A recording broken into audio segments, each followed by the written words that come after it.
कमी जो प्रदेश में आई है वो धीरे धीरे करके बढ़ेगी और पेड़ ज़्यादा लगेंगे तो ये सारी पूर्ति भी होगी, ऑक्सीजन की मात्रा भी बढ़ेगी, साथ ही साथ में बरसात भी ज़्यादा होगी। बरसात की जो कमी राजस्थान में रहती है वो पेड़ों की कमी के कारण रहती है। जहाँ पेड़ ज़्यादा होते हैं वहाँ बरसात भी ज़्यादा होती है, इसकी क्षतिपूर्ति भी होगी। सर, पिछले दिनों से अगर बाड़मेर की बात करें या जोधपुर की बात करें तो अवैध बजरी करने वालों का जो है वो काफ़ी आकर देखा जा रहा है। पिछले दिनों जोधपुर में एक पुलिसकर्मी की भी मौत हो गई थी। पुलिस मुस्तैदी के साथ में अवैध बजरी खनन करती है, करने वालों के विरुद्ध कार्रवाई करती है, तो निश्चित रूप से हमारी जो टीम है जिले की या प्रदेश की टीम है वो अवैध खनन करने वालों के विरुद्ध सख्त कार्रवाई करती है। और हो सकता है उसमें कोई मुठभेड़ में ऐसी घटना हुई होगी, लेकिन अभी हमारी सरकार ने माननीय मुख्यमंत्री जी के नेतृत्व में बजरी की छोटी छोटी लीजें अभी आवंटित कर रहे हैं। पहले क्या होता था कि पूरे राजस्थान में एक लीज देते थे, एक लीज का ठेकेदार होता था और वो है वहाँ पर जैसे पूरी तरह से उनकी एक तरह से मॉनिटरिंग चलती थी और वो पूरी तरह से दबाव दे करके रॉयल्टी वसूल करता था। लेकिन अभी माननीय मुख्यमंत्री जी की मंशा है कि भाई अलग अलग छोटी छोटी लीजें दी जाए, जिससे क्या होगा कि स्थानीय लोग आएंगे, स्थानीय ठेकेदार आएंगे तो वो जनता को भी परेशान नहीं करेंगे और वो जैसे वहाँ लीज की जो रॉयल्टी है रॉयल्टी काट करके वहाँ खेती उपलब्ध करा सके। आप ही की पार्टी के प्रदेश अध्यक्ष मदन राठौर ने कुछ दिन पहले पाली में पिछली सरकार के पूर्व मुख्यमंत्री अशोक गहलोत पर बजरीकरण को लेकर आरोप लगाए, कितने सही है? वो मदन राठौर जी से पूछना, मेरा तो जैसे आप लोग हैं ना जो विषय है उसके ऊपर। सर, जल जीवन मिशन योजना के तहत कई सैकड़ों गांव ऐसे हैं जहां पर अभी तक पानी की बूंद नहीं पहुंची है और अब जल संरक्षण अभियान भी चलाया जा रहा है।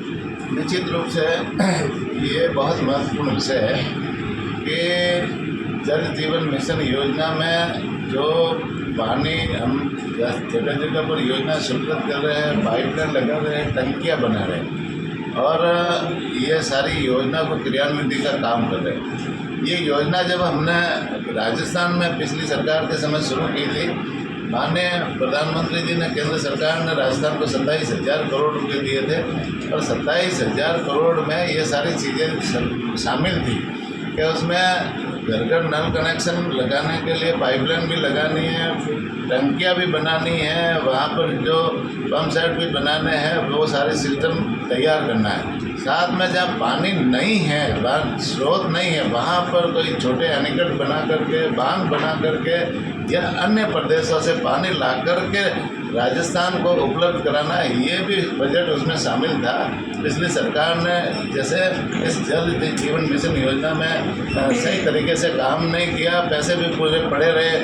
27,000 करोड़ में से सिर्फ 8,000 करोड़ रुपए पिछली सरकार खर्च कर पाई और नई जो है ना बांध बनाना और नए जगह से पानी राजस्थान में लाना या अन्य नदियों को नदियों से जोड़ करके पानी लाना, इसमें 1% भी वो पिछली सरकार काम नहीं कर पाई। इसलिए सारी जल जीवन मिशन में स्थिति खराब हुई है। पाइपलाइनें लगी, टंकियाँ बनी, लेकिन पानी अभी तक नहीं पहुंच रहा है। अभी हमारे मुख्यमंत्री जी माननीय भजन लाल जी ने इस संबंध में बहुत बड़ा प्लान बनाया। अभी आप लोगों ने ERCP का मामला देखा होगा, राम जल सेतु मिशन योजना, तो उसमें उस योजना का हमारी सरकार आते ही केंद्र सरकार के सहयोग से, मध्य प्रदेश के सरकार के सहयोग से उस योजना को स्वीकृत भी करा लिया और उसका शिलान्यास भी हो गया और काम भी शुरू हो गया। अभी और भी दोनों सभी क्षेत्रों में, राजस्थान का पूर्वी क्षेत्र हो, दक्षिणी क्षेत्र हो या पश्चिमी क्षेत्र हो, इस पर भी जैसे पानी लाने की योजनाएं बन रही है, DPR बन रही है और पानी लाने के लिए हमारी सरकार प्रयास कर रही है। राजस्थान के हर कोने में पानी सब जगह उपलब्ध हो तो हमारी ये जो जल जीवन मिशन की योजना सक्सेस होगी। इसलिए पानी लाने की योजना भी हमारी सरकार कर रही है और जो जल जीवन मिशन योजना है, जहाँ पानी उपलब्ध है उनको पानी दे करके आगे बढ़ाने का काम भी कर रही है। सारे की अपनी जल की बात करते हैं तो पुराने जो अपने स्रोत हैं पानी के, उनका रखरखाव नहीं हो रहा, उनके बारे में बात कर रहे हैं। ये इस अभियान में शामिल है और जितनी हमारी जो पुरानी बावड़ियाँ बनी हुई है, पुराने कुएं बने हुए हैं, पुराने तालाब बने हुए हैं, पुरानी जो भी पानी के स्रोत है, उन स्रोतों को भी हम इस अभियान में लिया है और उन स्रोतों को भी ठीक करेंगे और ठीक करके उनका भी हम उपयोग कैसे लें। नहर से पहले भी पानी बाड़मेर में सप्लाई पूरा घाटना से होता था। अभी बीच में एक धरना भी लगा था पानी को लेकर के। पुराने जितने भी अपने जल स्रोत है ना, उनके ऊपर हमारे जितने भी स्रोत है उसको इस अभियान से जोड़ा है। ये जो जल संरक्षण अभियान शुरू आज से हुआ है उसमें उनको भी जोड़ा है। उनका रखरखाव करना, उन स्रोतों में जैसे साफ सफाई करनी, रिपेयरिंग करवाना, ये सारा जुड़ा है। उन स्रोतों को भी हम उपयोग में कैसे लें इसमें भी जुड़ा है, इसलिए उन स्रोतों का भी उपयोग करेंगे। और जवाई इंदिरा गांधी नहर का जो पानी यहाँ आता है उनका भी उपयोग लेते हुए हम जनता तक पानी कैसे पहुँचाएं। और विशेष रूप से इस अभियान का उद्देश्य ये है कि हम जैसे एक तो पानी की बचत कैसे करें। पानी जो है ना, अब दुरुपयोग करते हैं, पानी का खूब ज़्यादा दुरुपयोग होता है। पानी जैसे कई बार फिल्टर पानी आता है, फिल्टर पानी को लोग है ना सड़क धोने के लिए काम में लेते हैं, पानी को नल के टूटी को खोल देते हैं, वो पानी वेस्टेज जाता है। तो इस तरह से इस अभियान में जन जागरूकता भी फैलाई जाएगी, जिससे मतलब इस जल का हम संरक्षण कैसे करें और साथ में इसका बचत भी कैसे करें, इस दिशा में भी है। इस अभियान में सारी चीज़ें गाँव ठाणे जा करके विभिन्न जगह चौपाले करके विभिन्न जगह जागरूकता के अभियान करा करके इस दिशा में ये अभियान के तहत होगा। सर, बाड़मेर जिले में पर्यावरण दिवस के अवसर पर पिछले साल भी लाखों करोड़ों रुपये खर्च किए गए। वो जो पौधे लगते हैं वो पेड़ कब बनेंगे? यही इस अभियान का उद्देश्य है। अभी जैसे हमारे जिलाध्यक्ष जी ने वहाँ जो एक बात रखी थी अभी जो कार्यक्रम में, कि पेड़ हमें जीव होता है। पेड़ में भी जिस तरह से मनुष्य के अंदर जीव होता है उसी तरह से पेड़ और पौधों में भी जीव होता है। नंबर एक तो हम पेड़ों की कटाई नहीं करें, हम पेड़ों को काटेंगे तो वो जीव हत्या होगी।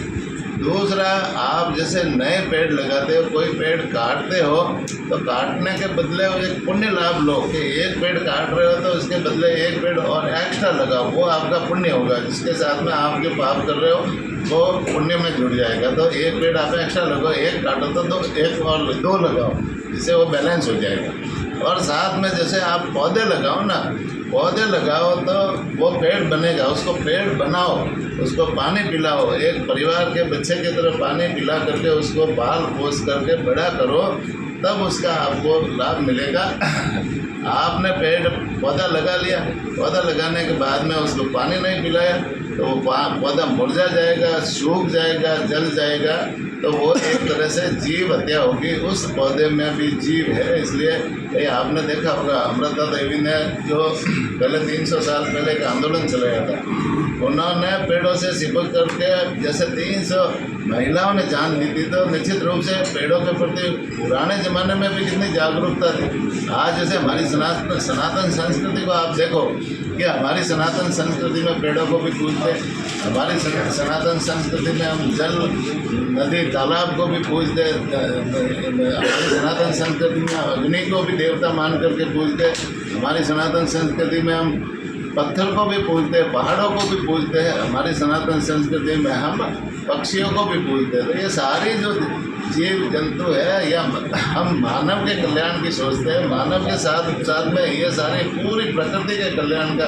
सोचते हैं। हम वसुधैव कुटुंबकम के भाव को चलने वाले लोग हैं। ये भारत की धरती वसुधैव कुटुंबकम के भाव को लेकर चलने वाली है। हम विश्व के कल्याण की सोचते हैं, तो निश्चित रूप से हम इसी भाव को लेकर के जो हमारी पुराने पूर्वजों ने संस्कृति बनाई उसी भाव को लेकर के हम सब मिल के इस संस्कृति को आगे बढ़ाएंगे। तो ये हमारे लिए जीवन में उपयोगी साबित होगी और हमारा जीवन कई तरह से खतरे में नहीं पड़ेगा। सर, राजस्थान में दुग्ध उत्पादन बढ़ाने के लिए ब्राज़ील से कृत्रिम सीमन मंगाए, किस तरीके की योजना है, कितना लाभ मिलेगा पशुपालकों को? ये सैक शॉर्टेज सीमन योजना, दो योजना मैं बताता हूँ। एक तो है दूध उत्पादन के मामले में है, वो हमने जैसे ब्राज़ील से 2380 डोज मंगाए हैं। पहले यहाँ की गुजरात की और राजस्थान की गिर गाय ब्राज़ील में गई थी और ब्राज़ील में जा कर के वो जैसे गिर गाय उन्होंने पालन पोषण करके उसकी नस्ल वहाँ बढ़ी। अब वहाँ ब्राज़ील में वो गाय है 40 से 50 लीटर दूध देती है और हमारी जो यहाँ राजस्थान की जो गिर गाय है वो 10 से 15 लीटर दूध देती है। तो वहाँ से ब्राज़ील से जो गिर गाय का सीमन हमने 2380 डोज मंगाया है और उसको जैसे हम किसानों को दे रहे हैं, पशुपालकों को दे रहे हैं, उनके लगा रहे हैं। तो आने वाले समय में वो जो गाय है ना उसका जो बछड़िया पैदा होगी और वो गाय बनेगी तो वो 40 से 50 लीटर दूध देगी। नस्ल सुधार का कार्यक्रम अभी राजस्थान सरकार कर रही है। इसी तरह से एक और नस्ल सुधार का कार्यक्रम है, वो है सेक्स सॉर्टेड सीमन योजना। अभी हम चला रहे राजस्थान सरकार के माध्यम से। भारत सरकार भी उसमें सहयोग देती है पूरा का पूरा। और उसमें ये है कि जैसे अभी नंदियों की संख्या बहुत ज़्यादा बढ़ गई। भाई पहले नंदी क्या होता था, किसान के खेत में बैल बनता था और बैल बनने के बाद में हल चलाने के लिए, रेट चलाने के लिए, बैलगाड़ी चलाने के लिए काम आता था। लेकिन अब मशीनरी युग आ गया, सारी की सारी खेती मशीनों से होती है, तो वो नंदी है ना बड़ा बैल बनने के बाद में कोई उपयोग में नहीं आता। इसलिए उस नंदी को जैसे 1 साल तक तो किसान या पशुपालक पालते हैं, उसके बाद में उसको बेसहारा रोड पे छोड़ देते हैं, गलियों में घूमता रहता है। तो कई तरह के खतरे भी उससे उत्पन्न होते हैं। खेतों में जाता है तो खेत फसलें नष्ट कर देता है, रोड पे घूमता है तो लोगों को तकलीफ होती है।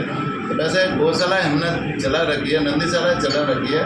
4000 से ज़्यादा गौशालाएँ राजस्थान भर में गोपालकों के माध्यम से, गौ भक्तों के माध्यम से चला रहे हैं। उसमें हम 1200 करोड़ का 12 महीने में अनुदान भी देते हैं। नई गौशाला खोलने के लिए भी हम पैसा देते हैं। लेकिन उन नंदियों की संख्या हम कैसे कम करें?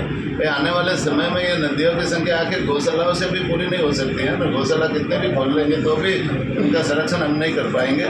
इसलिए सरकार ने एक योजना शुरू की है, सेक्स सॉर्टेड सीमन योजना। और उस सीमन में एक डोज है वो मार्केट में 1000 से 1200 रुपये मिलता है। लेकिन भारत सरकार, राजस्थान सरकार उसमें सब्सिडी देते हुए किसान और पशुपालक को सिर्फ 70 रुपये में वो डोज उपलब्ध करा दी है। और वो डोज जैसे सीमन है ना, गाय के लगाने से 90% उसके बछड़ियाँ पैदा होगी, बछड़े पैदा नहीं होंगे। तो बछड़े पैदा नहीं होने से वो नंदी नहीं बनेंगे, ज़्यादातर सब गाय बनेगी। और गाय बनेगी तो किसान और पशुपालक के वो उपयोगी साबित होगी, दूध की मात्रा बढ़ेगी और वो एक तरह से गाय बन करके परिवार का पालन पोषण करने में भी मददगार साबित होगी। और नंदियों की संख्या कम होगी तो वो जो बेसहारा नंदी घूमने वाले हैं इनकी धीरे धीरे तादाद कम हो जाएगी। ठीक है, आप सभी को बहुत बहुत स्वागत।